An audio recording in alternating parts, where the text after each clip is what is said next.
So every year in December, I usually do a Sunday lesson about how to do our version of prayer, and we're going to get to that.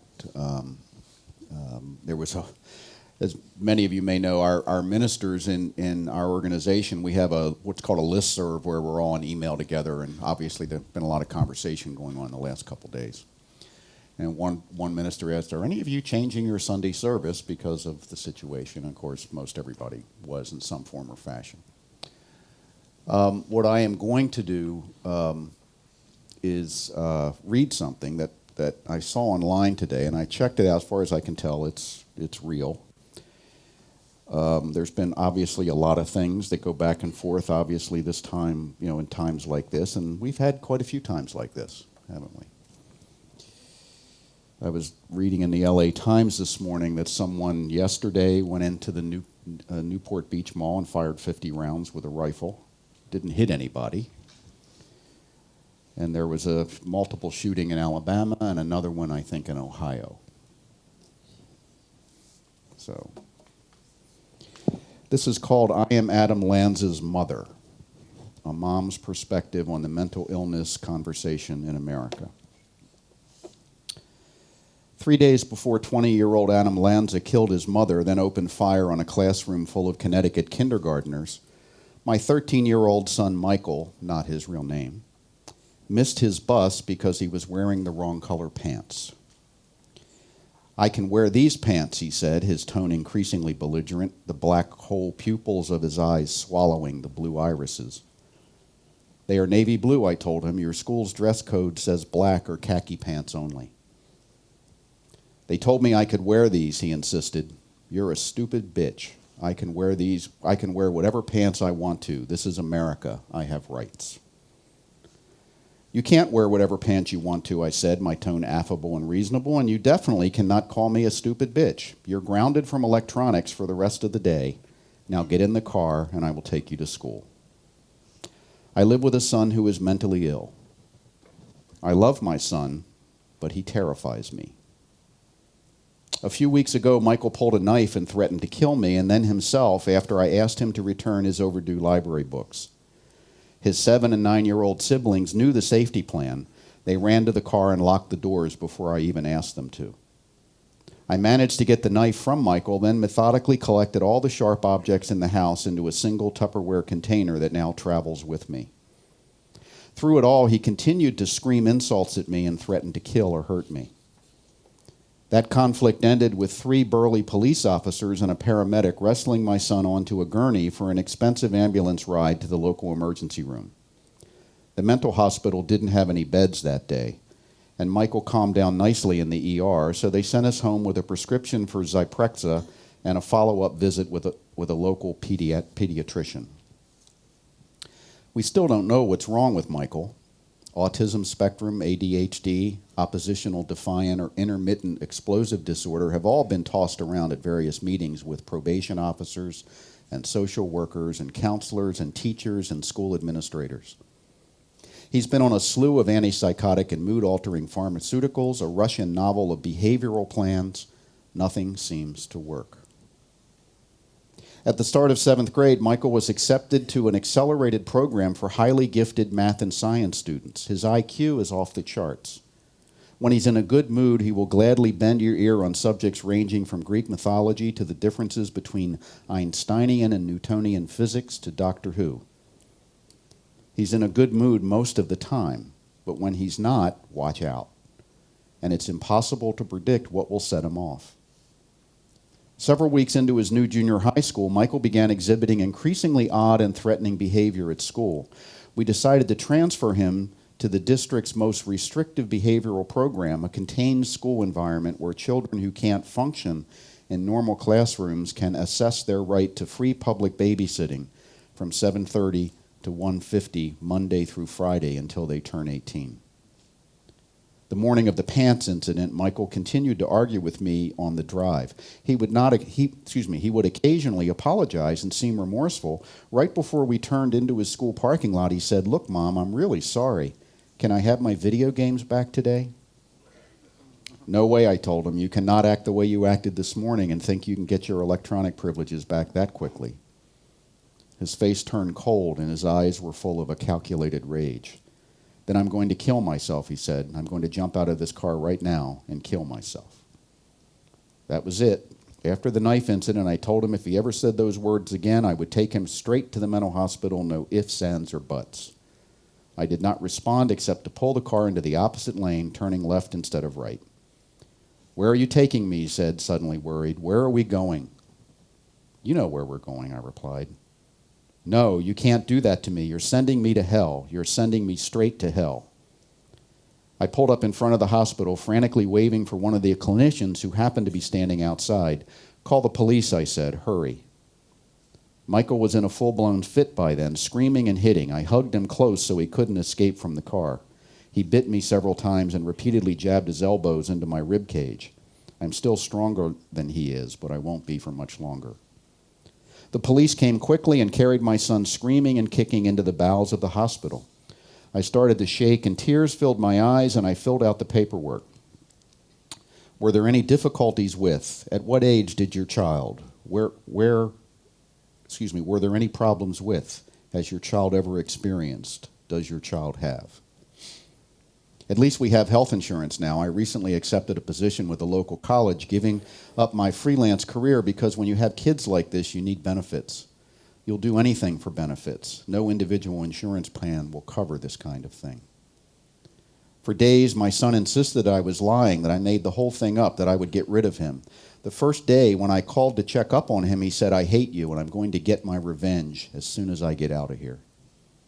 By day 3, he was my calm, sweet boy again, all apologies and promises to get better. I've heard those promises for years. I don't believe them anymore. On the intake form, under the question, what are your expectations for treatment, I wrote, I need help. And I do. The problem is too big for me to handle on my own. Sometimes there are no good options, so you just pray for grace and trust that in hindsight it will make sense. I am sharing this story because I am Adam Lanza's mother. I am Dylan Klebold's and Eric Harris's mother. I am Jason Holmes's mother. I am Jared Loeffner's mother. I am Sung Hui Cho's mother. And these boys and their mothers need help. In the wake of another horrific national tragedy, it's easy to talk about guns, but it's time to talk about mental illness. According to Mother Jones, since 1982, 61 mass murders involving firearms have occurred throughout the country. Of these, 43 of the killers were white males, and only one was a woman. Mother Jones focused on whether the killers obtained their guns legally. Most did. But this highly visible sign of mental illness should lead us to consider how many people in the U.S. live in fear like I do. When I asked my son's social worker about my options, he said the only thing I could do was to get Michael charged with a crime. If he's back in the system, they'll create a paper trail, he said. That's the only way you're ever going to get anything done. No one will pay attention to you unless you've got charges. I don't believe my son belongs in jail. The chaotic environment exacerbates Michael's sensitivity to sensory stimuli and doesn't deal with the underlying pathology. But it seems like the United States is using prison as the solution of choice for mentally ill people. According to Human Rights Watch, the number of mentally ill inmates in the U.S. prisons quadrupled from 2000 to 2006, and it continues to rise. In fact, the rate of inmate mental illness is 5 times greater, 56%, than in the non-incarcerated population. With state-run treatment centers and hospitals shuttered, prison is now the last resort for the mentally ill. Rikers Island, the LA County Jail, and Cook County Jail in Illinois housed the nation's largest treatment centers in 2011. No one wants to send a 13-year-old genius who loves Harry Potter and his Snuggle animal collection to jail. But our society, with its stigma on mental illness and its broken healthcare system, does not provide us with other options. Then another tortured soul shoots up a fast food restaurant, a mall, a kindergarten classroom, and we wring our hands and say, something must be done. I agree that something must be done. It's time for a meaningful nationwide conversation about mental health. That's the only way our nation can ever truly heal. God help me. God help Michael. God help us all. And that's by a woman named Liza Long.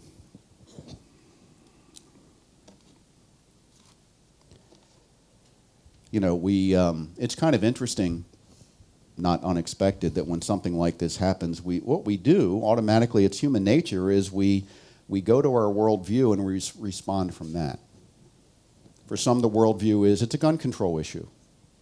For others, the worldview is, well, it is a gun control issue. If everybody there had been armed, it would have been much better off. We'd all be much better off.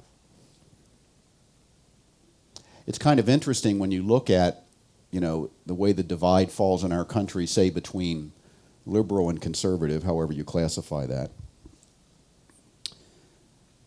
On the liberal side, taking away the gun seems like an answer to reducing gun violence. On the conservative side, taking away abortions will reduce abortion. And yet, on the opposite sides of each, they say, no, neither one of those will work. Yet, we go to that place, right? And in reality, the issue of guns, while it is certainly an issue and needs to be part of the conversation, is way up here near the surface, and there's so many layers beneath. The consciousness that we share. There was another wonderful article, and I forget the gentleman's name, but he's a member of the New Thought community up in Portland, and he talked about what these cases are suicides. That every one of these people with the guns go in intending to be killed. And he says, what brings young people, particularly young men in their teens and 20s, to want to commit suicide in that way? And the answer, they long to be soul-fed. Their souls are empty. And they're surrounded by people whose souls are empty, who have no connection with the transcendent. And this is our national epidemic, if you will. And when you're starving for anything, you respond at the level of your own consciousness. And if you happen to have some kind of a bad brain chemical mix or some kind of another feature of your physiology that makes it hard for you to keep it bottled up, you let it out in one way or another. Some people, like Picasso, let it out as art. Other people take up a gun, as we have trained them to do. You think of the media industry in this nation has produced more violence than any other entity in the history of the planet. And we gobble it up. We line up to see it. And we wonder why these kids see that as a way out. And we say, well, if the parents had only done a better job, well, there's a parent trying to do a good job. One of my closest friends, who's a minister, her daughter is bipolar, and her daughter's son is bipolar. He was diagnosed as bipolar at 3. And his mom couldn't take care of him. And his grandmom, my friend, had to go and get custody, had to use the courts to take her daughter's child away. And now she's got this kid who is now 9, who is not too different from Michael, who has good days and bad days. You never know what's going to set him off. When he's in his manic phase, it's hard to say. All the schools have said we don't want him. He's only in a school because they got a court order to keep him there.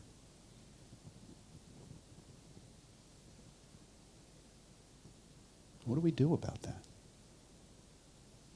In the 1980s, most of the state-run mental facilities were closed. Community-based treatment, it was called. And then the community centers closed. Try to find a mental health facility today that's not in a prison. They don't exist hardly, except for treatment of addiction.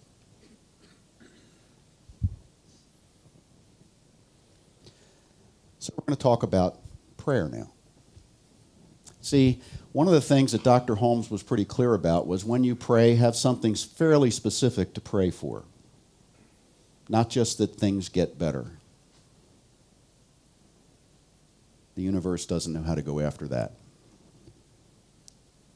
But so that you have something specific to focus on. So as we think about all the ways to support the families that have been affected by this incident,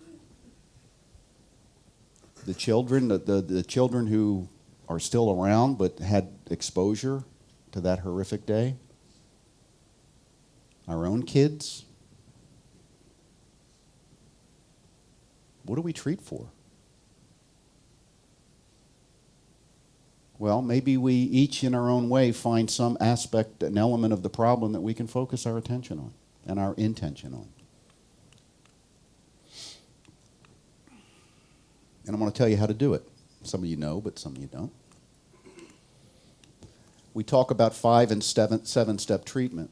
And the purpose of the steps is simply to make a statement into consciousness with a specific purpose to create within us an image and a feeling and ultimately a belief that is consistent with the desired end.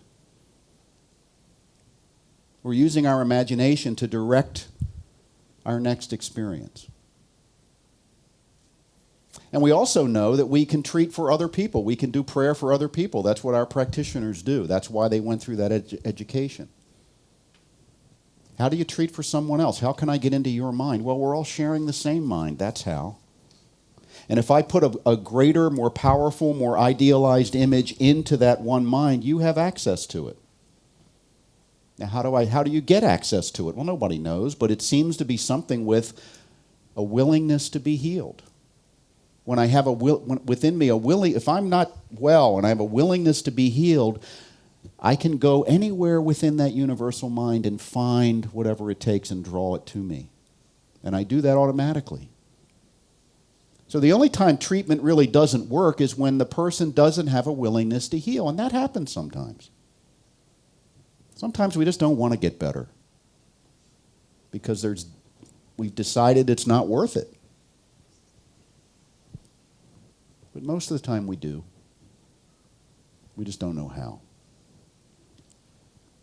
So we call the 5-step process realization treatment because it's all positive. It's all about affirming the truth, affirming a greater idea. And the 7-step argumentative is because sometimes when you affirm a greater idea, have you ever noticed a little voice inside of you says, no. Not you, not today. So we have to have a way to deal with that. And that's part of the technique. So what treatment is, see, it's not praying. We don't pray to a God outside of ourselves asking God to do something different than God is already doing. We don't believe that that's part of God's nature. We believe that God is infinite. You can't add anything to an infinite, so God can't do anything different. But we also believe that God has made everything available to us, and we have to create an attraction to it. And whatever we create an attraction to, we draw into our experience. So the purpose of prayer is to change the mind of the one who's praying. So you're kind of praying to yourself. And we use the word spirit. Ernest Holmes came up with the term spiritual mind treatment because he didn't want to confuse with what he would call traditional prayer, which is seeking something from a power outside of you that you really don't have any responsibility or accountability to bring into being. When I was a little kid, I learned how to pray. Please, God, give me a red bicycle. Right? Or please, God, make me sick tomorrow so I don't have to take that test. Or whatever it was. But it was, I was turning it, I was just saying, please, God. And if God, if it didn't happen, God said no. So I didn't like God very much by the time I was about 7. Because he was saying no a lot.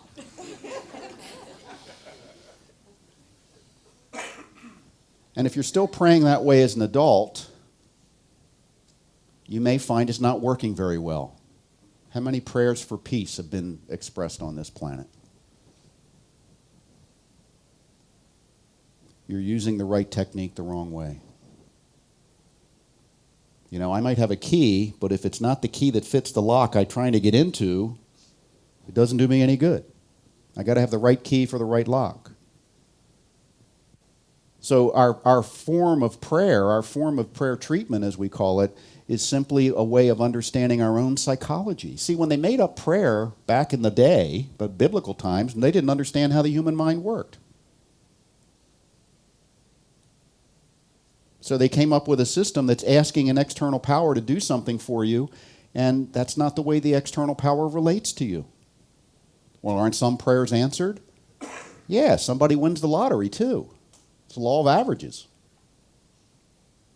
Notre Dame's praying for themselves to win, and Southern Cal's praying that they beat Notre Dame. Somebody's going to get answered.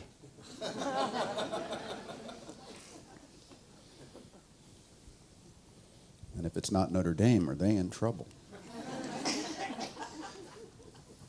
Dr. Holmes said, unless we understand the threefold nature of both humanity and the universe as active consciousness, which we call spirit, receptive or creative law, which we call the medium, or universal subjectivity, and manifestation, which we call form or creation. Unless we understand that, we're not going to have our manifestation. So God as volition, within you, that's your conscious mind. God as the law that unfolds from the intention within you, that's your subconscious mind. And the manifestation is the experience of your life, the threefold nature. So we have to use the threefold nature of creativity in order to create, and all we're doing with prayer treatment is directing that process in order to create a greater expectation of good in our lives. So here are the steps. The first step that we do in treatment is recognition. The nature of God. God is. Okay? And if, the purpose is to create a condition of unconditional love. So here I have a Creative Thought magazine. Okay? I'm going to need my glasses again because it's getting to be that time in life.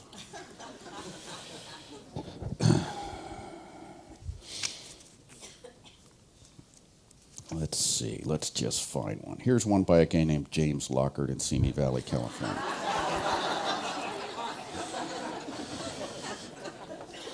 Now, all the treatments in here are 5-step. There's one for every day of the month, one for all the topics. You can, So here's how the treatment begins. I believe in God and nothing else. All is God, all is within God, and all is God in expression. See? That's the first step. A statement of what is the nature of the reality in which I'm dealing? What is the nature of source? Where does the power come from? It's not me here and God over there. It's all one. So that's one way to say that. And what I'm doing is I'm imagining and feeling. I want to build up a feeling sense of being in a space of unconditional love and acceptance, being within an infinite. What does that feel like? I don't know. It feels good. So you build up a really strong internal emotion of feeling good. It's what you're supposed to do, You're supposed to feel good. So this gives you a chance to practice that. Okay, and the next step,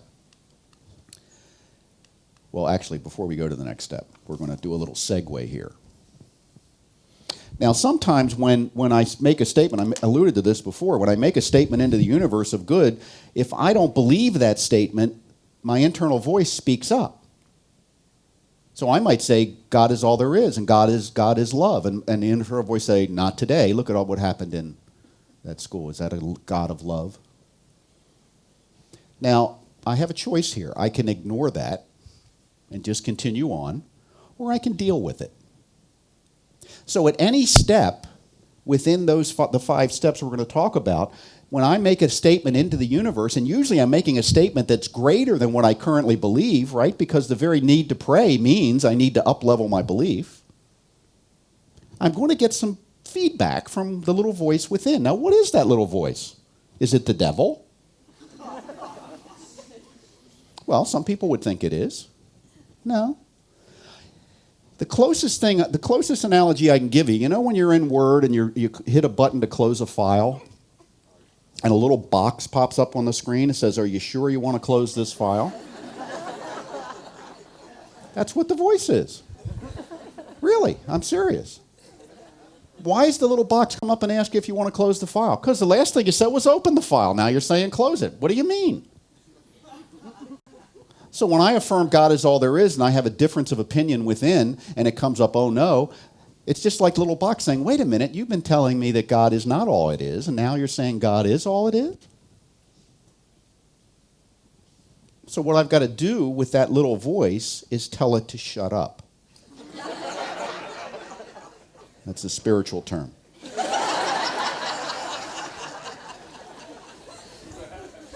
And the way I do that is to say, no. No. This is not the case. So if I affirm I am worthy of good, and a little voice says, the hell you are, you're worthless. I say, no. That is not the case. So I'm arguing with myself now. This is why it's called argumentative treatment.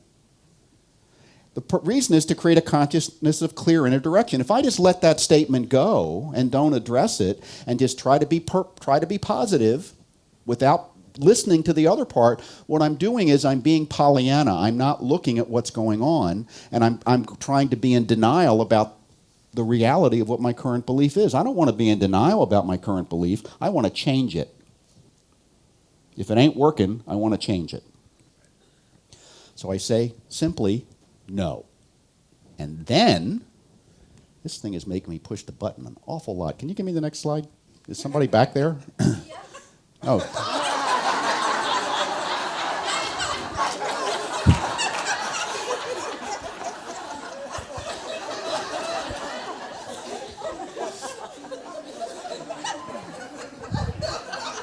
Boy, you're good.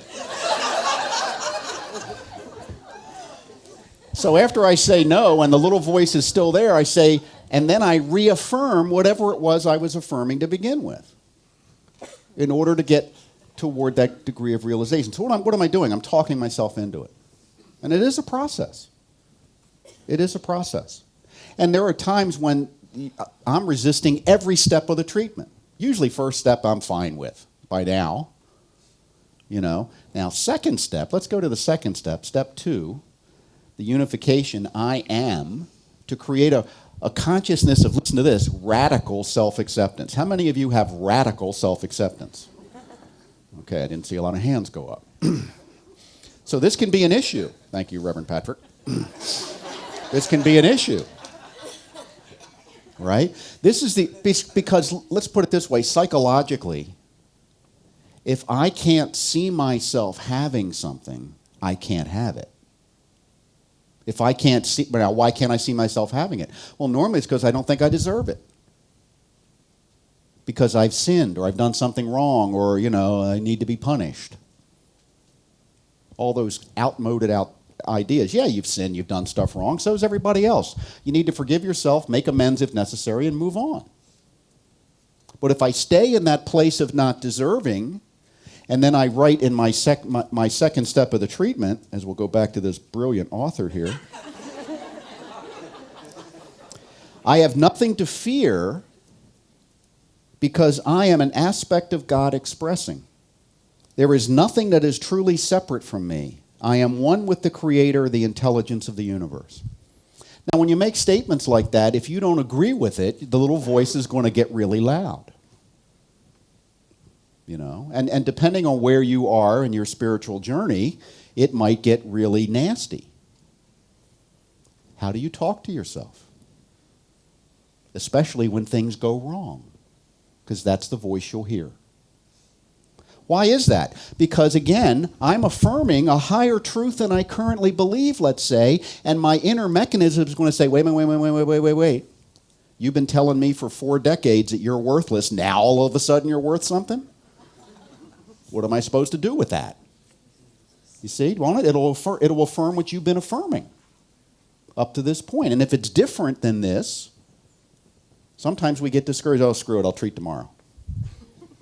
It's not working today, right? Or you force your way through it without looking at the negative stuff that comes up, and you end up with a lovely bunch of words that hasn't changed anything. And that's not what we're shooting for. We're not shooting for a lovely bunch of words. We're shooting for an internal change, a transformation, in fact. Radical self-acceptance. How far are you from radical self-acceptance? Well, every treatment, there's a step 2 in it that is about that. So you get to work on that as many times a day as you do a treatment. And I recommend you have a whole treatment based on nothing but self-love and self-acceptance as part of your daily practice. Now we're working. Or is that you? Step 3 is the realization. Now, this is what you're asking for in the treatment. But ask is really a difficult word here. Think of asking, you're asking for something the way the King of England asks for something. The king says, I would like to have a figgy pudding. This being the holiday season. You think the king thinks he might not get a figgy pudding? No, the ask in the royal ask is, it's a demand. It's a demand. You go back to the original meaning of the word ask, it's a demand. So what we're doing here is we're making a demand on a lawful universe, because that's the way the universe is set up to work. When you demand something from a place of total inner acceptance, you get it. See? That's your transaction with the universe. Just like when you go to Costco, they don't let you out of the store until you pay. Right? That's the deal. Well, the deal to get stuff from the universe is you have to fully accept it as yours. Once you do that, you got it. Until you do that, you seek it. So that's the difference. To create a consciousness of perfect realization, when I know it's mine, I get it. My daughter's at school, she's getting ready for finals, and she's tweeting stuff like, oh my God, finals, caught up in the drama of her friends. I sent her an email saying, you know better than that. And if you're watching,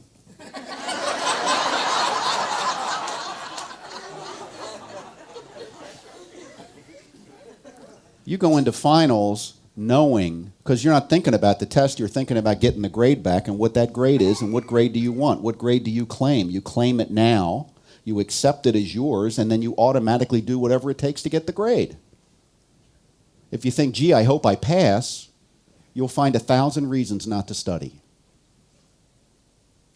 But when you see the test is simply a way to show what you already know, because you're not learning for the test, you're learning to carry the knowledge forward. You've already decided that, set the intention, moved in that direction. You'll be telling your friends, sorry, I can't go to the Kager, I need to study.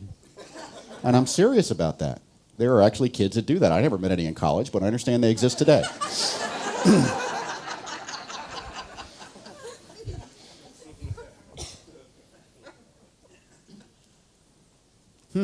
So once I know who I am, I act like who I am. You see? What if we all knew that we were the people to change the world? Not thought maybe, or what if, or wouldn't it be nice, but knew it. How do you get to that level? You treat. So step 3 in this example says, today and every, by the way, the name of the treatment is I Release the Past. Today and every day I do my spiritual practice. I pray, meditate, contemplate, and study. I am of true service to myself and my fellow beings. I treat everything and everyone as sacred, beginning with myself. I live in the present moment and envision a wonderful future. I release the past and move on. My viewpoint is forward from this fully realized now moment. I learn from my past and let go of any idea of limitation. So each of those sentences would be its own visualization, its own sense of feeling, its own sense of acceptance. And each of those sentences will bring up the inner voice saying, oh yeah? And then you have to go back and forth. Yeah. Because when I argue with myself, I win. People with you have to have a disciplined mind. You have to have that strength of character that says when I give my word, especially to myself, I mean it. No kidding around. When I give my word to you, then you can count on it. How good is your word to yourself? Maybe that's something to do a treatment about, affirming the nature of your word to yourself. So I want to move along here. Step 4 is gratitude, saying thanks. The purpose is to create a consciousness of expectation. I say thanks in advance because what? I just declared something is true and I'm simply accepting it. So I'm creating a consciousness of perfect expectation. I'm grateful that what I just treated for is already in the pipeline showing up. We say it's already true in the mind of God. It is now becoming true in actualization by means of me. You and I are actualizing machines. We are designed to take things out of potential and bring them into actuality. Nothing that exists in the world was created any other way. It begins as an idea in mind, it becomes accepted, and it shows up in front of you. Good, bad, or indifferent, that's how everything gets there.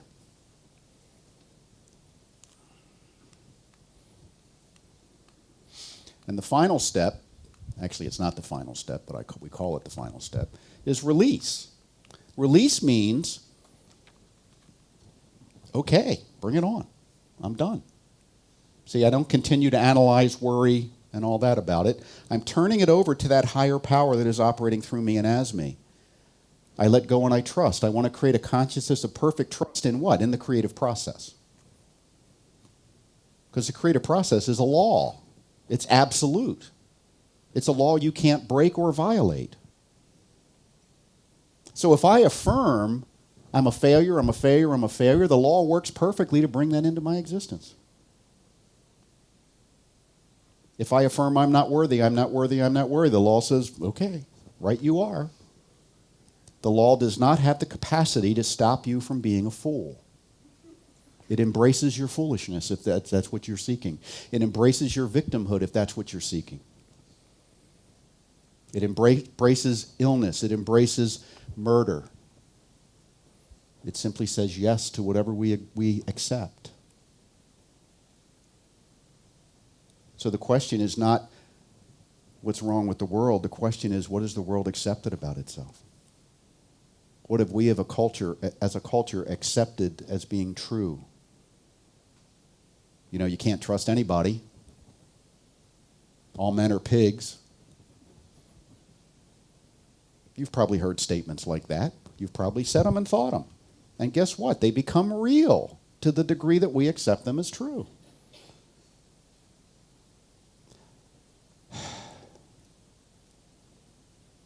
The situation that occurred in this shooting and all the other shootings became real because it rose out of a consciousness that simply expected that to happen. And we all co-create that. Anything beyond your own personal experience, you're co-creating with others. Out of one mind, but all of us are inlets and outlets to that one mind. Your family and the energy within your family is co-created by the people in the family. This center, this community, and the energy within this community is co-created by the people in it. And continue on into every circle in which you exist, out into the entire world. We collectively decide who we are, and then it unfolds. Cause, then effect. Mind, then experience. It's never the other way around. Dr. Holmes says in treatment, when we do the prayer treatment, we turn entirely away from the condition. Because as long as we look at it, we cannot overcome it. By thinking upon a condition, we tend to animate it with the life of our thought, and thereby it is perpetrated and magnified. So as you're doing your treatment, you don't see the problem, you see beyond it. You see yourself as healed. You see a country where our kids are safe, and we know that. And we just act like big deal. Of course our kids are safe. Because we know that. But as long as every thought we have that says our kids aren't safe, even if it seems like reality, it's creating reality. So what reality are you creating today? What reality do you intend to create tomorrow and the next day and the next day and the next? What reality do you intend to create in the new year? We turn away from the condition, we see the desired end result, and we hold our thought there. Not that the thought is still, but the stream of thinking stays there. Because thoughts don't stay still, they keep moving. And every now and then, like 500 times a day, you need to pause and know what you're thinking. You need to be aware. You need to be conscious. Because when you're unconscious, the little voice is running everything. And the little voice may not be up to the task because you have not trained it well. It's okay. Hardly anybody knows how to do that. But you do now.